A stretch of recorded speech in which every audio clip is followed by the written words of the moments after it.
जोहार हजारीबाग। मैं फैज अनवर, आप देख रहे हैं जोहार हजारीबाग। हजारीबाग में 63 लोगों को इन 36 दिनों में सांप ने डसा है। डरने की बात है कि नहीं, ये हम लोग जानेंगे। हजारीबाग में सांप के स्पेशलिस्ट हैं मुरारी सिंह जी। काफ़ी दिनों से सांप भी पकड़ रहे हैं, लोगों को बता रहे हैं, जैसे ही फ़ोन आता है घर पहुंच के रेस्क्यू भी करते हैं। तो हम लोग जानेंगे इनसे कि ये जो घटना हुई है 36 दिनों के अंदर 63 सांप ने लोगों को डसा है, 63 लोगों को डसा है, इसमें 5 लोगों की मौत भी हुई है। तो क्या है, कितना डरना चाहिए लोगों को? क्या घर से निकलना बंद कर दें, क्या करें? नहीं नहीं, आप हम लोग हमेशा भारत में सह अस्तित्व की बात करते हैं। मतलब को एग्जिस्टेंस का मतलब वो भी रहे और हम भी रहें, और हमारा उसके साथ सामना नहीं हो, उसके लिए कुछ प्रिकॉशंस हैं। वो हम लोग उसको फॉलो करेंगे तो हम उनसे भी बचे रहेंगे, वो भी जिंदा रहेंगे, हम भी जिंदा रहेंगे। तो और इसके आगे बढ़ने से पहले मैं पूछना चाहता हूँ, सबसे जो खतरनाक सवाल है, अगर सांप डस दे सबसे पहला काम क्या करना चाहिए? हाँ, जिस व्यक्ति को सांप ने काटा हो उसको बिल्कुल चलने फिरने नहीं दें। कोई मूवमेंट नहीं होना चाहिए। जैसे हड्डी टूट जाती है तो उस अंग का मूवमेंट नहीं होना चाहिए। उसी प्रकार सांप काटते तो जिसको जहां काटे उसको बोले वहीं रहो, लिटाना नहीं है। अच्छा, उसको वहीं रहो। और वहां से अगर हमको थोड़ी दूर है हमारी गाड़ी खड़ी तो उसको उठा के लाएंगे। अच्छा। और फर्स्ट एड के रूप में हम लोग कर सकते हैं, घाव को धो सकते हैं, घाव देख सकते हैं कि कैसा निशान है। कुछ जो एक्सपर्ट हैं, थोड़े जानकार हैं, वो बता सकते हैं देख के कि विषैला है या गैर विषैला। चलिए, आपको नहीं समझ में आता है, कोई बात नहीं, आप आम आदमी हैं, तो आप ये तो कर सकते हैं, जहां घाव है उसके ऊपर से रस्सी को घुमा के बांधेंगे। मतलब ऐसा नहीं कि सिर्फ एक जगह बांधेंगे, रस्सी को लपेटते हुए जहां काटे हुए स्थान से ऊपर, ताकि ब्लड का सर्कुलेशन को कम किया जा सके। नहीं, खत्म नहीं करना है, खत्म करेंगे तो अंग तो खराब हो जाएगा, कम हो जाएगा। हाँ, खाली कम करना है। और उसको बिल्कुल पेशेंट को घबराने नहीं देना है, मतलब उसकी घबराहट नहीं हो ऐसी कोशिश करनी है। ये पहला स्टेप एकदम। हाँ जी।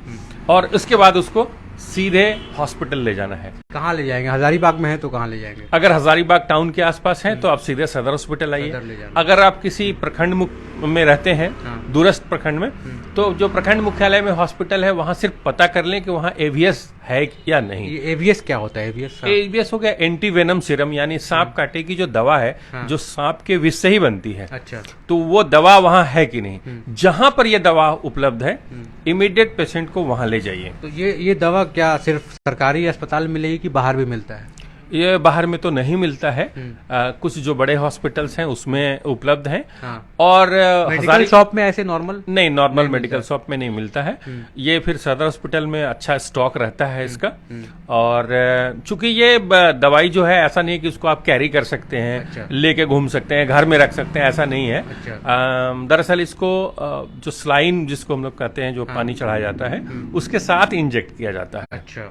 तो वो दवा है। तो मतलब वो पहले एडमिट कराएंगे बंदा को, उसके बाद वहां स्लाइन चलता रहेगा और उसमें इंजेक्ट कर देना है। उसमें वही डॉक्टर्स इंजेक्ट करेंगे। हाँ, वही डिसाइड करते हैं कि इसको कितना डोज चाहिए। तो एवीएस वाइल में आता है। हाँ। तो कितने वाइल्स चाहिए वो डॉक्टर से उसके जो शरीर के ऊपर जो असर है, जो लक्षण दिखे, उसके हिसाब से डिसाइड करते हैं। ये तो एकदम मेजर प्रिकॉशन है जो तुरंत लेना है अगर कोई सांप काटता है। तो ये बताइए, जो 63 लोगों को सांप ने काटा, किस तरह का सांप हजारीबाग में है सबसे ज्यादा, और कितना डेंजरस है, कितना जल्दी मौत हो जाता है? क्योंकि 5 लोग की मृत्यु भी हुई है, तो कितना जल्दी लोग मर जाएंगे अगर सांप, कौन सा सांप काटेगा तो क्या होगा? बिल्कुल, ये 63 का जो आंकड़ा है, तो 63 ये टोटल बाइट हुआ।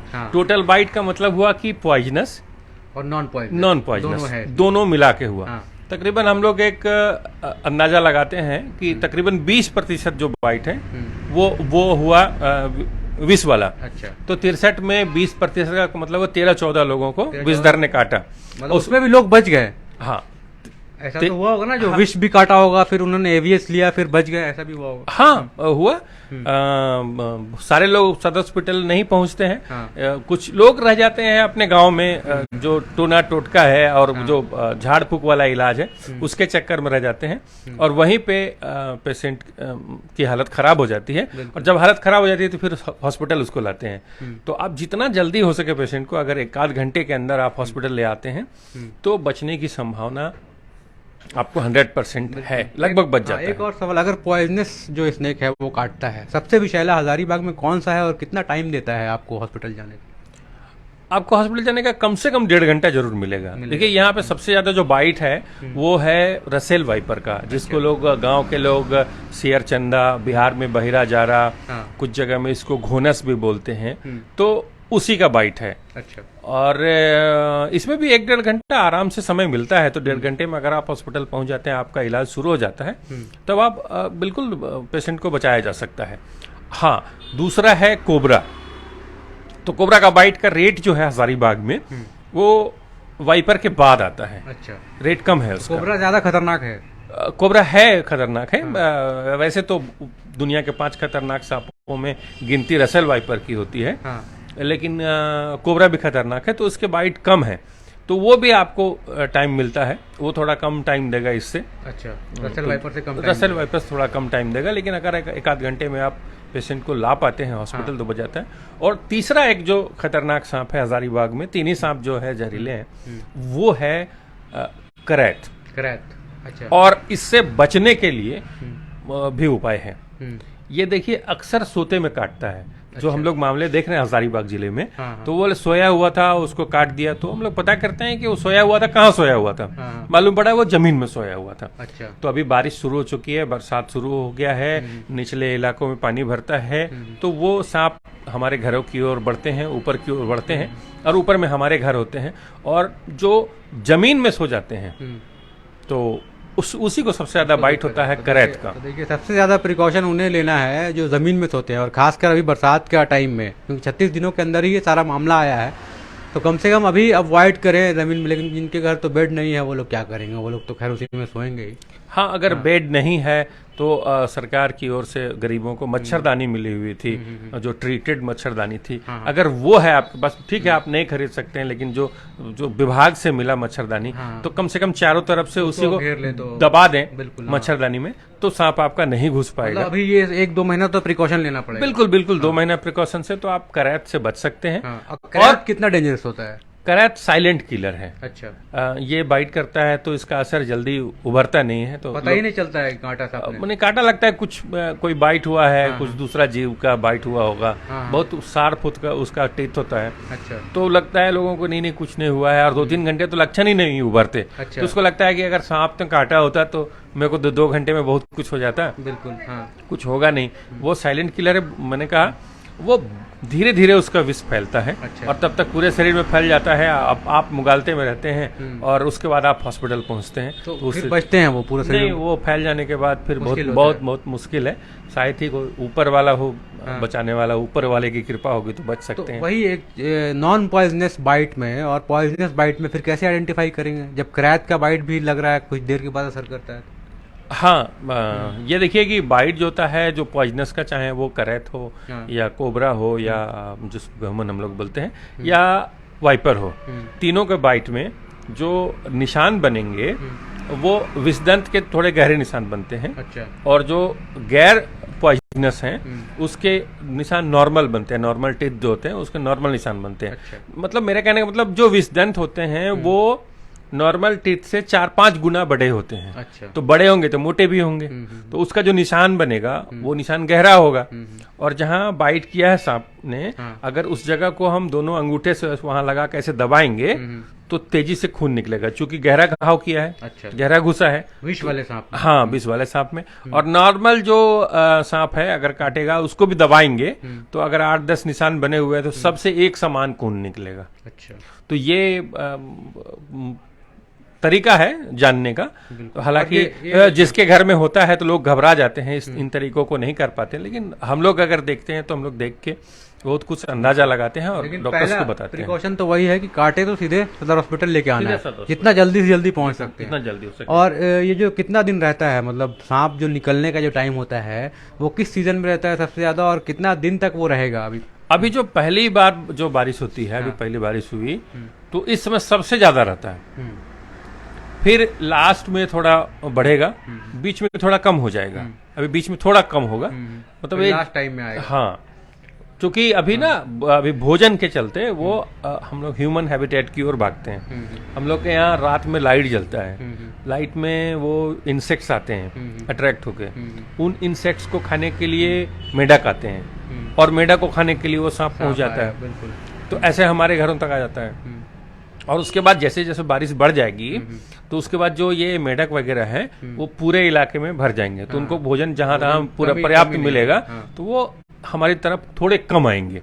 ऐसा नहीं कि नहीं आएंगे, आएंगे, लेकिन ये जो रेशियो है वो कम हो जाएगा। यानी जो शुरू होता की बारिश होती है उस समय ज्यादा खतरनाक समय है, तो सोना चाहिए। और रात में निकलते समय हम लोगों ने ये भी देखा है कि 90% बाइट जो है वो पैर में होता है। अच्छा।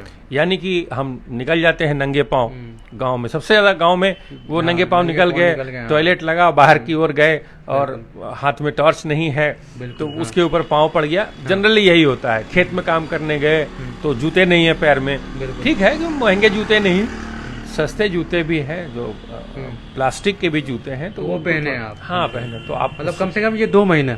हाँ 2 महीने तो किसी तरह से आप जूता पहन के ही रहें।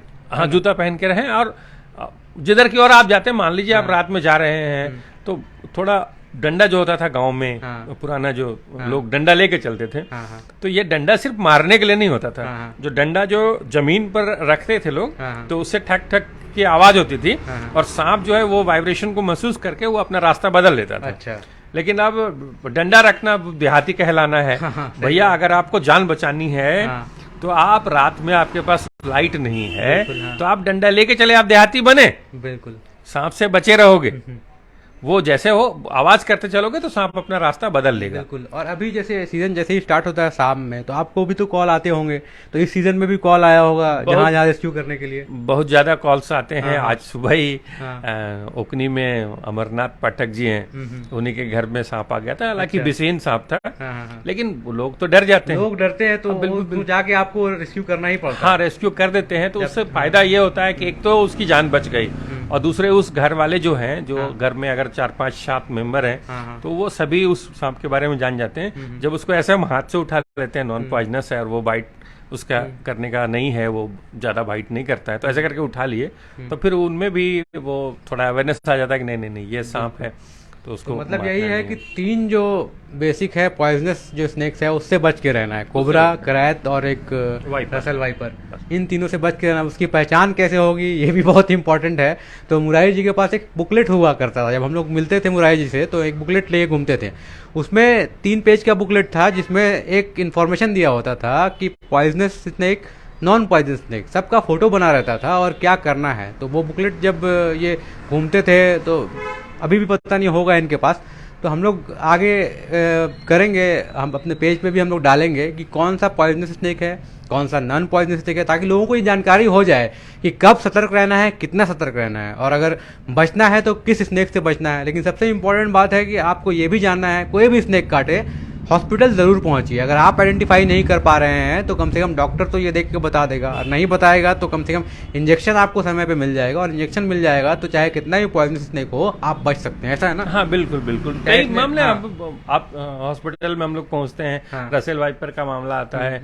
अभी ही एक विष्णुगढ़ की लड़की थी, नहीं आना चाहती थी, पटेल जी थे विष्णुगढ़ में, वो राजनीतिक दल से संबंध रखते हैं, तो उन्होंने मेरा नंबर दे दिया उसको, और उन लोगों ने हमें फोन किया तो क्या करना चाहिए, मतलब इमीडिएट आप हॉस्पिटल आइए, पहले हॉस्पिटल आइए उसके बाद बात करेंगे। तो वो हॉस्पिटल आए, उनको 2-3 डोज चढ़ गया एवीएस का। उसके बाद मैंने बात किया, बोले नहीं आप ठीक है, तो उसके बाद और भी उनको 10 या 12 डोज चढ़ा और फिर वो स्वस्थ होके चली गई। वो ट्राइबल थी, वो नहीं आना चाहती थी, वो झाड़ फूक के चक्कर में रहना चाहती थी। हाँ कि वो झाड़ फूक डेंजरस है। हाँ वो डेंजरस है, झाड़ फूक डेंजरस है। लेकिन संजोग से देखिए कि उनको मिल गए, वो उन्होंने नंबर दिया और वो मेरे से किया, तो बोले हमने उनको बताया कि उसमें कोई फायदा नहीं है, वो लड़की की अगर जान बचानी है तो हॉस्पिटल आओ। और वो हॉस्पिटल आए, रसल वाइपर का बाइट था, उन्होंने फोटो भेजा था हमको सांप का कि किसने काटा था, उन्होंने मोबाइल से फोटो खींच लिया था और वो लड़की बच गई। तो ये बताता है कि अगर आप समय पर हॉस्पिटल पहुंच जाते हैं तो आपकी जान बच सकती है। बिल्कुल। तो देखिए ये भी ज़रूरी है कि हॉस्पिटल में एवियन जो है वो हो, एंटी वेनम सीरम जो है वो ज़रूरी है, और लगभग रहता है, नहीं रहता है तो हम लोग जाकर रिपोर्टिंग भी करते हैं कि वहाँ नहीं है तो उपलब्ध करा दिया जाता है। मुरारी जी काफ़ी दिनों से एक्टिव है और ये लोग चेक करते रहते हैं कि किस हॉस्पिटल में है कि नहीं, क्योंकि वो बहुत इंपॉर्टेंट है। इमरजेंसी के टाइम में वही बचाता है लोगों को, और वही एक उपाय भी है। ये झाड़ फूक से बचना है, और ये दो महीना जो है, ये 2 महीना इसमें सतर्क रहना है। बरसात का 2 महीना, स्टार्टिंग में जो बारिश होती है बहुत ज़्यादा, सांप निकलता है और इससे बचना है, बच्चों को बचाएं, बच्चों को भी। हाँ। ये जो होता है कि आप कहेंगे कि झाड़ फूक किया बच गया, उसने यहाँ पे झाड़ फूक किया वो तो बच गया, स्नेक बच गया। एक्चुअली वही है कि उनको उधार का श्रेय मिल जाता है। बिल्कुल। अब मान लीजिए कि वाटर स्नेक सबसे ज्यादा बाइट करता है, यानी डोड़ जिसको बोलते हैं, वो सबसे ज्यादा बाइट करता है। एक सांखड़ होता है, उसको हम लोग नकली करैंत बोलते हैं, चितबरवा करैंत या नकली उल्फ स्नेक है। वो क्या है? वो दोनों नॉन पॉइजनस है और क्रेडिट ले बाइट करता है। अब वो बाइट किया, उसके बाद वो हम गए झाड़ने वाले के पास, तो उसने झाड़ फूक किया, मुझे तो ठीक होना ही था, और वो झाड़ फूक से मेंटली क्रेडिट वो ले रहा है, पब्लिक सोच रहा है कि उसने ठीक किया। बिल्कुल, उसने कुछ ठीक नहीं किया, वो तो ऐसे ही ठीक उसको होना था। बिल्कुल। और अगर कोई पॉइजनस पहुंच जाता है उसके पास झाड़ फूक करने के लिए और पेशेंट मर जाता है, नहीं पेशेंट मर जाता है, तब बोलता है तो मेरे पास तुमने लाने में देर किया था, या सांप का विष तो पूरे शरीर में फैल चुका था, ऐसा करके जवाब हर तरह का। हाँ, जवाब तैयार रहता है। बिल्कुल। तो यही है, अब दो स्नेक्स जो हैं पॉइजनस हैं और नॉन पॉइजनस हैं। पॉइजनस से आपको बचना है, लेकिन सबसे इम्पोर्टेंट है एवीएस का इंजेक्शन या फिर एवीएस का जो सीरम है वो चढ़ाना बहुत ज़रूरी है स्नेक काटे तो। इसमें आप त्वरित कार्रवाई कीजिएगा, तभी बच पाइएगा और लोगों को बचा पाइएगा। तो ये जो इन्फॉर्मेशन था आज हम लोग इसलिए दे रहे थे क्योंकि बहुत ज़्यादा जो लोगों को बाइट किया था, 63 लोगों को लगभग बाइट किया है 36 दिनों में, तो आंकड़ा काफ़ी ज़्यादा है। ये बढ़ना नहीं चाहिए, लोगों को जागरूक करने के लिए ये वीडियो हम लोग डाल रहे थे। और हमारे साथ मुरारी जी भी है जो काफ़ी दिनों से स्नेक्स पे काम कर रहे हैं, 2-3 हज़ार से ज़्यादा स्नेक्स रेस्क्यू भी कराया है इन्होंने। तो इसीलिए सबसे अच्छे इंसान यही थे हज़ारीबाग में जो इन बात की जानकारी दे पाएँ। तो इनका जो बुकलेट है वो भी हम लोग डालेंगे शायद अपने पेज पे या फिर अपने स्टोरी पे, कोशिश करेंगे वो एक्वायर करने का, ताकि आपके तक ज़्यादा से ज़्यादा इन्फॉर्मेशन पहुँचे और आप बचे रहें स्नेक बाइट से। चलिए, बहुत बहुत धन्यवाद। मैं फैज़ अनवर, जोहार।